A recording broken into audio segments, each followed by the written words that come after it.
Hello, it's Jacek Bartosiak speaking, Strategy and Future. And today my guests are Dr. Phil Petersen and Greg Melcher from New Generation Warfare Center based in Washington, D.C. Hello, guys. Hey, nice to see you. Good to see you. Yeah. How are you doing in those very remarkable times? Go ahead. And before we start for the audience, because you will see that, we are very much familiar to each other. We've been friends for a long time, doing certain projects together, simulations, war games, and stuff. So, my guests and I, we know each other for a long time.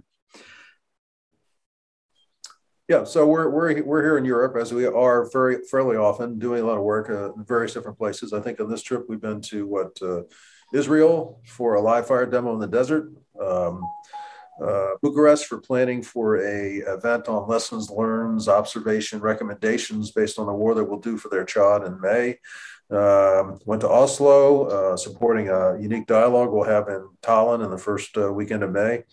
Then back here, doing well for one. Probably the main reason we're on here is that our book, what's it called? The Eastern Front in World War III. I should know the name of it.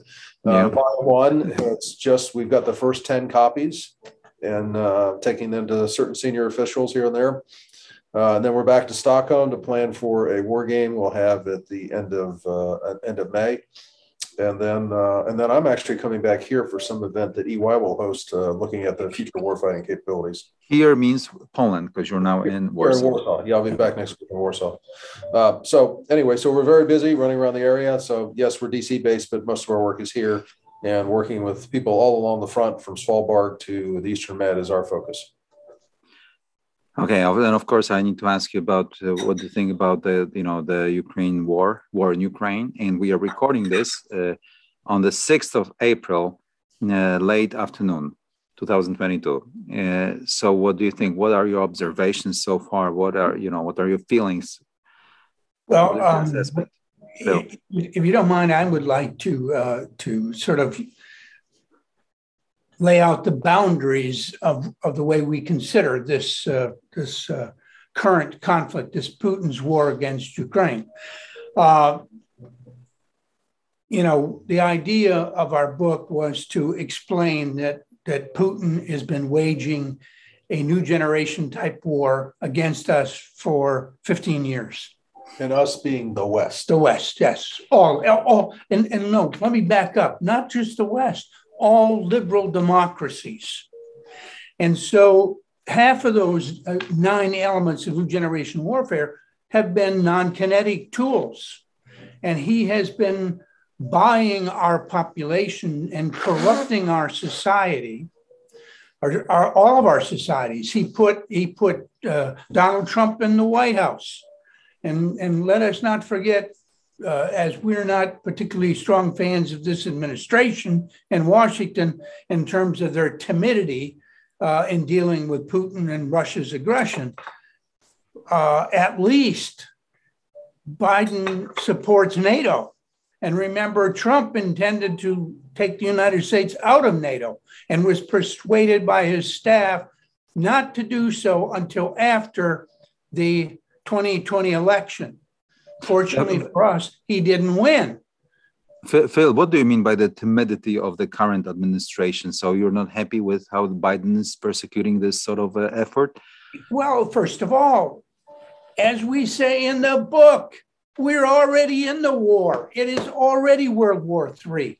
And what we're seeing, in my view, is that when Trump was defeated, Putin understood things were starting to flow against him.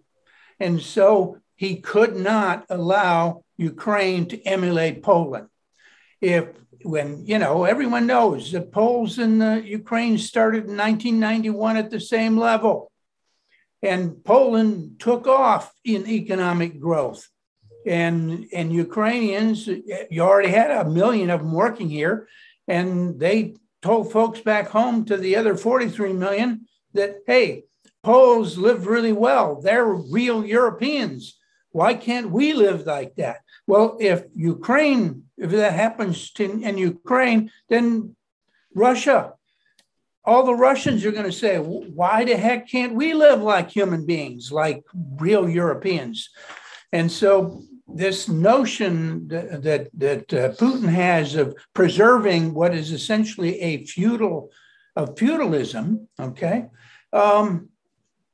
it meant he didn't have a choice. He has to act. He didn't have a choice. So he intended to invade Ukraine, trying to bring them back in. And since that failed, now what he intends to do is exterminate them. Just simply, Ukrainians are people who once inhabited this part of the Eurasian landmass. And so that's where we are today. And we were just watching our colleague, who is also a co-author of the book, General Hodges, who said, look, guys, this is our moment right now. We have a chance to actually defeat Russia. We have to make sure that we get the means into the hands of Ukrainians. And this means that the Washington administration has to step up and stop being intimidated every time Putin rattles his nuclear weapons.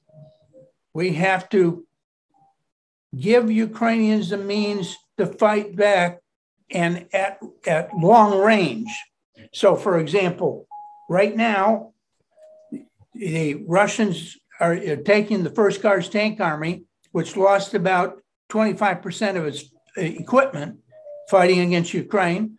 They're trying to pull equipment out of the stocks. We can talk about the problems with that. Rebuild that army and put it on rail cars and send it south so it can be more decisive in the south.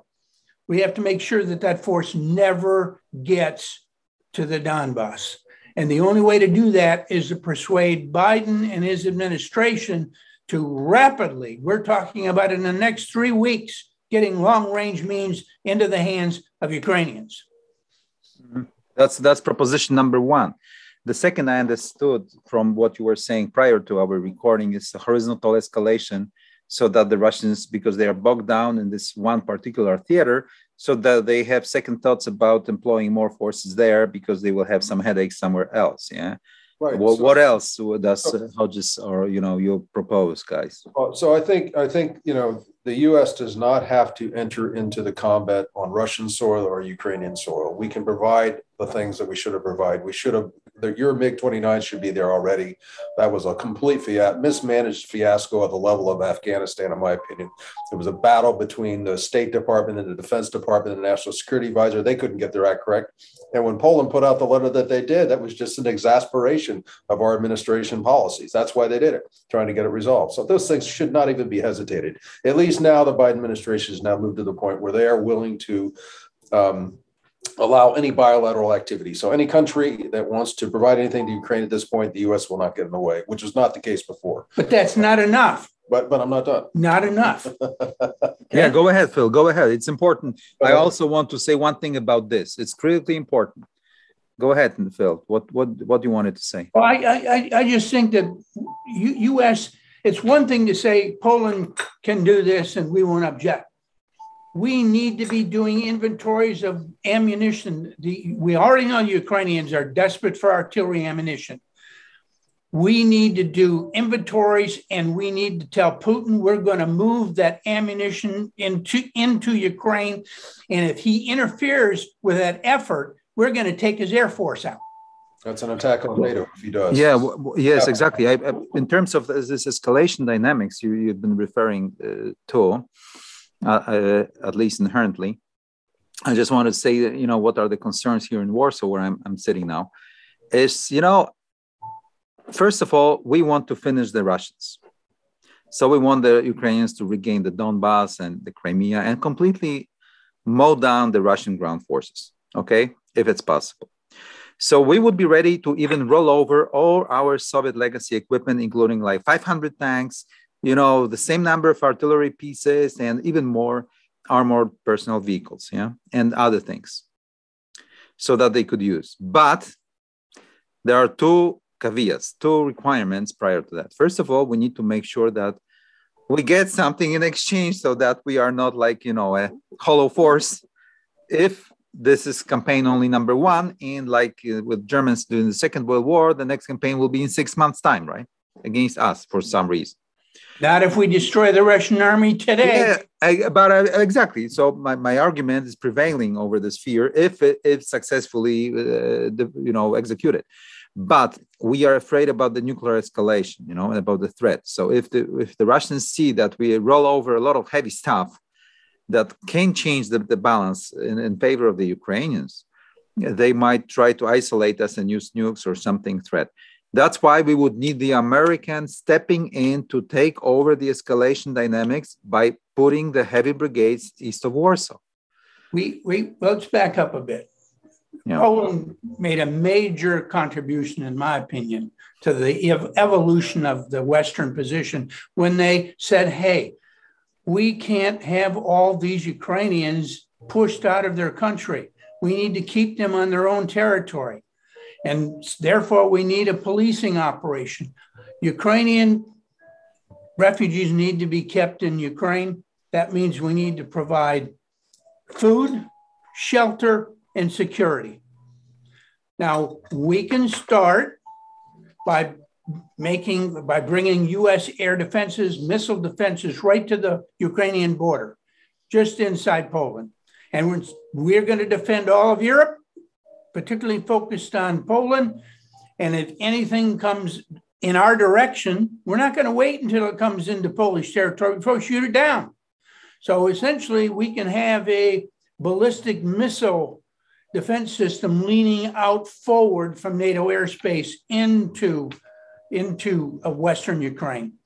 And I definitely believe that we need to put forces. I'd like to ask the Swedes and ask the Finns to come in and provide security and a local security. They're not members of NATO, okay? But they are members of the European Union. And the U.S. commitment is if they're attacked,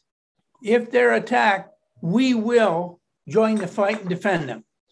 So we need to be leaning forward. Now, that takes us to your point about the nuclear issue. And let's go back to every single post-Cold War Zapad exercise. Ends the same way. Because unlike us in the West, we don't actually play war termination. Every Zapad exercise played war termination. How you get the opponent to stop fighting and negotiate a termination on terms that favor the Russian side. Well, what you do is you isolate the battlefield, and you do that tactically by taking out bridges over the Vistula with tactical nuclear weapons. Remember, these are not these big dirty weapons the U.S. has. These are small sub 0.2 of a kiloton weapons, so small that it might take NATO a couple of days to actually establish they weren't nuclear weapons. That's one thing you can practice, and they do. And you can attack airfields in the deep theater, like in Great Britain, where the U.S. Air Force is located. And then you can even use nuclear weapons launched with cruise missiles. So the Americans don't misunderstand. We're not looking for a global exchange here to strike Atlantic coast ports so that they can't reinforce. And finally, and this is the big one, they pop a nuke on Warsaw because in the scenarios, they say that encourages the rest of the Europeans to persuade the Americans to stop fighting. And so my expectation and what we should be focused on right now, deterring, is that I'm afraid that the Russians are going to think about playing this scenario instead of in Poland and Ukraine and pop a nuke on Kiev. And as a means of scaring the rest of Europe into stopping its support of Ukraine. So we need to deter that now. And there's absolutely no question on my mind that the first thing that should be said right now, if there's any use of weapons of mass destruction in Ukraine, the United States with the approval of the Polish government, will move tactical nuclear weapons into Polish territory. So I think we have to lean far more forward than what you were saying. Exactly. That's a good point that you're making. Here in Warsaw, we urge the politicians to start thinking about it, because this is the framework, within which you could help Ukrainians fight and protect and defend this sort of peace, so to speak. And whilst we are talking about it, so guys, and the title of your book is about World War III. So you are of the thinking, as I am, I can admit it, that this is only campaign number 1, and the first kinetic, by the way, in this struggle for the new order, so to speak, right? Is this your way of thinking? Do you want to start from that and then say what you wanted to say? Well, I mean, the Russians believe information warfare is the new method of war. And if they can win in information warfare, there's no need to go kinetic. Yeah. So, and that's what they've been at against our societies for a decade or more. So your point, Jacek, is exactly correct, that this is just one kinetic operation in this world war, and we can have another kinetic operation somewhere else, like the Baltic states or in Svalbard, or or with the Chinese joining somewhere else, for example, right? In this new chaotic state of affairs, where everybody's reckoning only with the military power or with any other hard power like economy or leverages and stuff, right? Let me just caution you, though. Everybody seems to be thinking that if China uses this moment to attack Taiwan, that it's going to result in a China victory. And our attitude is, and we played this in a war game, maybe Taiwan will win. And we have some concrete reasons to argue that. Yeah. So, it's more complex. And our idea is, and the purpose of the book was just to get people in the right mindset that, guys, we're already in the war.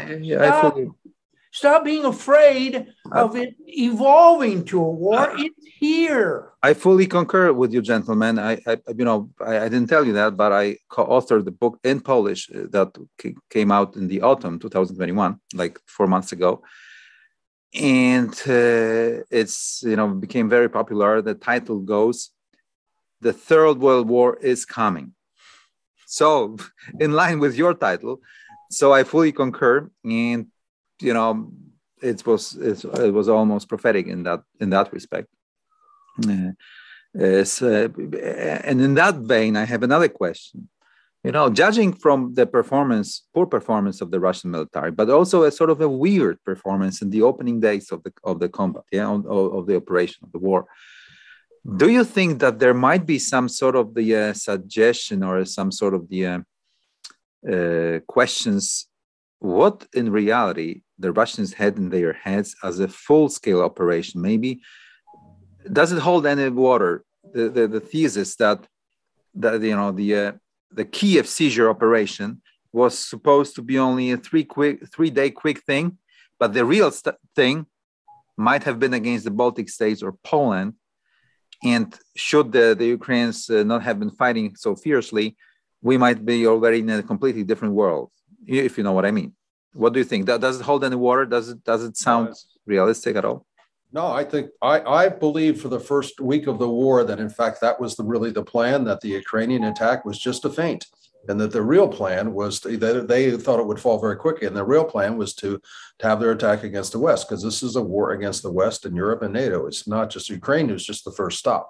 So I agree completely. I think if it hadn't happened now at this point, you've seen, the substantial elements of the First Guard Tank Army, which was focused on Warsaw, has been engaged in the war. There have been elements of 6th Army pulled out, elements of the 11th Corps have all been pulled out and seen in this conflict as it's gotten tougher and tougher for Russia to achieve success. So I think the danger of what you're talking about is relatively low at this point, because they have to finish the battle there in one way or another. And it's almost an obscene thing to say, but the fact is that the cost of Ukrainian lives, we're seeing the destruction of the Russian army. The longer this lasts. And I would also argue that at the cost of Ukrainian lives, Poland and the Baltic states didn't have to fight a war. Because, you take a look, go back all the way to the Russian colonization of the Baltic states after the Civil War, between the two wars. And when the Russian goal is to come in and take out the elite. I mean, remember, for the Baltic states, about 25% of the population was either executed or deported. Now, we have evidence that the Russians had prepared those lists for Ukraine as well. And so I think that what they'd intended to do was to have this quick decapitation and take a bow, I say, to NATO, because the 4th Rapid Reaction Brigade, which was a unit trained by NATO, was ready. They responded to that assault to seize the airport, and they destroyed the initial air assault unit, killing the commander, as we understand it. And as a result, the whole element of surprise collapsed. And so then things deteriorated into something that they weren't. Initially, we didn't see any evidence of the 1st Guards Tank Army participating in this operation. And I think Greg is absolutely right. I think that was being held, as was the 6th, in anticipation. If they had succeeded in decapitating and capturing Ukraine in 3 days, I think we'd have seen the 1st Guards Tank Army saying, now we want American forces out of the Baltic states, and we want a neutral Poland, we want Poland out of NATO, or we're going to continue with this war. I think that's where we were. I increasingly suspect that this was the plan, or at least in some part, maybe not a full-scale invasion, but some sort of intimidation that would erode the credibility of the United States security guarantees, something like that would show that the Europeans and the West are completely toothless. But I increasingly suspect that this was the plan, and I think that it's underestimated and underappreciated in Warsaw in a way. Because I'll be frank with you, now the emotions in Warsaw are high. People are feeling that the Russians are being beaten, big time, and that they are weak, and let's finish the guys off, Still, 2 months ago, when someone was saying that the Russian army is beatable, you can beat them, those people were considered crazy. So this pendulum, this swing of emotions, I would be cautious about going too far there. And the reason is that, look, we looked at the army and we said, well, this is what Putin is trying to build, and he has this feudal system, essentially a mafia-based international criminal organization running the Russian Empire. It's not a country, it's an empire. And it was hard to imagine. Now, I look back and I said, my God, how could it not be otherwise? He created a kleptocracy, and it went all the way down to the individual soldiers. The commanders sold fuel and parts off of anything that could be taken off of tanks and equipment and storage to make money, all right? And so they were corrupt at that level. And then they get ready to go into a conflict, and they give the troops the fuel they have. They don't have a lot, but they give them enough for the mission. And the troops are sitting there for 3 weeks. And what happens? They barter the fuel for local vodka. We talk to the Belarus folks, and they tell us, we don't mind bartering for the fuel because, we got plenty of vodka, but they leave the bottles everywhere. That's what they were bitching to us about, okay? But they have to clean up after the troops. The point was then the troops go into war, and they don't have enough fuel to get to their mission, and there's no backup fuel because their officers have sold it. They can't replace equipment they lose in fighting because the officers have stripped that. I mean, there's only, when the First Guards Tank Army went into the storage facilities to haul out reserve equipment, about 10% of it is usable. Yeah, I mean, maybe that would explain why there were a few commanders that were arrested and some committed suicide, yes, according to the reports. So apparently something didn't work like that, but still the Russian ambition seemed to be bigger than just Ukraine. We concur, yes? We agree with that. I think we're all agreed on that. I mean, I think they would like to restore the former boundaries of the USSR. That's his underlying objective. Oh, no. I think that's his first objective. I mean, this is why he always talks about the Russia that must be. Read the novel. He's talking about Russia, which goes all the way to Greenland. Okay, from the Pacific cool. to Greenland. So, and that brings us to another question. Apparently, in terms of operations and the shape of the Russian military, Serdyukov apparently killed the mass mobilization concept, right? So they are poor in money, so they are short of men, and they cannot sustain operations of high intensity, apparently, as opposed to the old Soviet army and the Russian army of the Tsarist Empire for the last 300 years. So it seems that the new model army that they built completely didn't work against the fierce opponent on a huge territory, right? And now they are facing the problem of how to recruit people for the army. But they can, correct me if I'm wrong, they can sort of remedy this situation in the longer term. Can they? I don't think so. I don't think so. And the reason is because look, in the battles for Chechnya, the Russians learned not to use conscripts because conscripts are not motivated. They get themselves killed, and then they set off a revolution at home. And so what they tried to do was to professionalize the force. You could use conscripts in defensive operations, but they took assault forces, naval, infantry, airborne, air assault, those special kind Spetsnaz units, and use them as sort of the infantry, the tank riders that we saw so often and still see. But take a look at some of the tactical battles.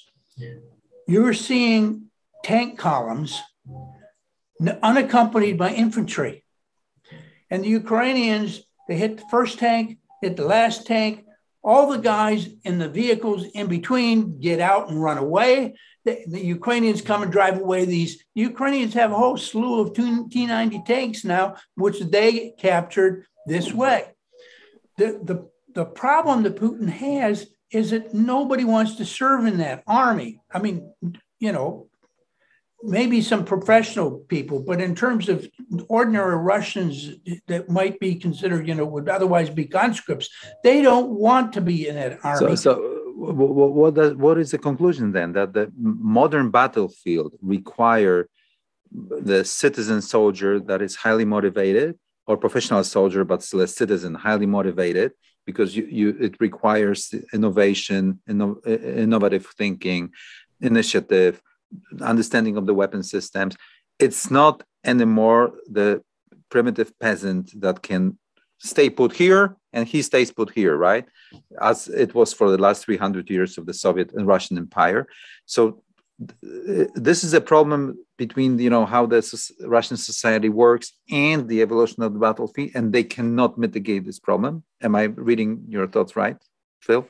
That's my assessment is that it's a feudal empire. It just can't function in a modern world. But what it takes is people willing to say, I'm not going to accept being drugged back into, the medieval period. I'm going to stay in the modern world. I'm going to fight and listen. I mean, take a look at the numbers. As I understand it, in the last several weeks, people have been volunteering like madmen in Poland. All right. And so it's that kind of commitment to stay in a modern world, in addition to the technology, which is just it. Russia can't compete with us if we have the courage. But let's not learn lessons that maybe are premature. I mean, first of all, they attacked on 3 or 4 major axes. That's a big ask. They attacked with less than they thought they'd have because they thought it would be easy. Then they've also been going after cities, which are extremely difficult to defeat, as opposed to going after their fellow armies. So a lot of the failures there, it's attributed to a lot of things, the lack of maintenance, the corruption, everything that went wrong. But a lot of it is the battle that they chose to fight. So I would not necessarily underestimate what might happen in the Donbass region or their ability to maybe even eventually prevail in Novosibirsk if we don't give them enough support. They could regroup, they could come back. This could last a long time. And even with all the restrictions we talked about, and a head-on approach on one axis only, I think they could still be a formidable force. So just because they didn't succeed in the other, but I think they picked too many tasks at the same time, and they picked too many areas where they're trying to take on major cities where they were fighting. It comes down to almost an insurgency. With a different type of approach, they still may be able to do quite well. So I don't think that it's too early to count them out. Well, I would argue that everything Greg has said, I agree with, but you need to think how Russians fight wars. Look at what they did in Syria. They target hospitals, schools, grocery markets. Their goal is to exterminate people, exterminate cities. And, if they have to turn part of Ukraine into a wasteland, what does that mean to them? Okay? Yeah. They don't care. And that's why I said, I think that they said, we are going to make Ukraine extinct. There won't be any Ukrainians. Ukrainians that are alive will move to the West. They'll intermarry. There'll be no more Ukrainians in this terrain. And that's why they're just tearing these cities up. Yeah. Yeah, when they say that they're trying to denazify Ukraine, what they should be doing is looking in the mirror so that they'll see the actual and only Nazis that are in Ukraine are themselves. Yeah. So the last question. So what do you think when we talk again in 1 month's time, where we will be in terms of the status and situation? Depends on what we do and how quickly we do it. I mean, when you think about it, we ought to be asking Ukraine if we can join it, rather than having Ukrainians ask if they can join the European Union and maybe NATO someday. I mean, these guys are real fighters. They have real heart. And the important thing I think to mention is these aren't just ethnic Ukrainians. These are Russians. These are Russian speakers. They love Ukraine every bit as much as any other Ukrainian. Yeah. So Jacek, as we've been talking about a project to look at, a study seminar, wargaming, to look at the use of potential use of nuclear use, particularly non-strategic nuclear weapons. And one of the goals of that is to study a circumstances like this and say, well, how can you win without causing the use? And how can you maybe win or lose with precipitating the use of nuclear weapons in this circumstance? And I don't think we know the answer to that. So my question is, what is the way to win that does not push Putin over that edge to where he relies on WMD? Maybe it's not nuclear, maybe it's chemical. I think that's a very serious thing to think through. Now, it isn't the current U.S. policy where it's everything is I can't have World War III. At least lately, Biden's been saying the right things. Even if the action behind him, every time he says it, then his staff says, we didn't mean that, or that's not U.S. policy. But I think we have to think carefully exactly what is the way to win that does not result in that aggressive behavior, the popping the nuke on Lviv or Warsaw for that matter. Yeah, Greg, what I propose, and I would advocate, of course, I'm Polish. So, without the United States participation and skin in the game, it will not work. I know you're far away, but still, this is the show that you need to run. And we can help. We can do everything, and we will do even more. We will commit. Well, we need to have the American skin in the game in terms of the heavy brigades east of Warsaw, both to send a signal for escalation management in case the Russians have stupid thoughts about both conventional and nuclear, asset, because they will never escalate to de-escalate if there are full-fledged heavy presence of the United States brigades east of Warsaw. Then you need to be arguing that Warsaw needs nuclear deterrence today. Yeah. So that's, and I understand this reluctance to commit because, Biden can flexibly react, how much is it? Always a question, how much is enough? Ukrainians are doing great. We will see tomorrow what happens, so to speak. Yeah. But the problem is that they need, for example, this rollover concept today, being launched today, a full scale, right? Because they have manpower. They can man those equipments. But we are afraid of the escalation, this nuclear escalation. And we need to put something in place that will deter Russians from thinking that way. And the only deterrence is a full-scale nuclear exchange between US and Russia, right? So that we could only limit the battlefield to the conventional warfare because of this fear. I think I would argue that we need to think a little bit more beyond just the United States. If Russia faces 3 nuclear powers, okay, United States, France, and Britain, everybody committed.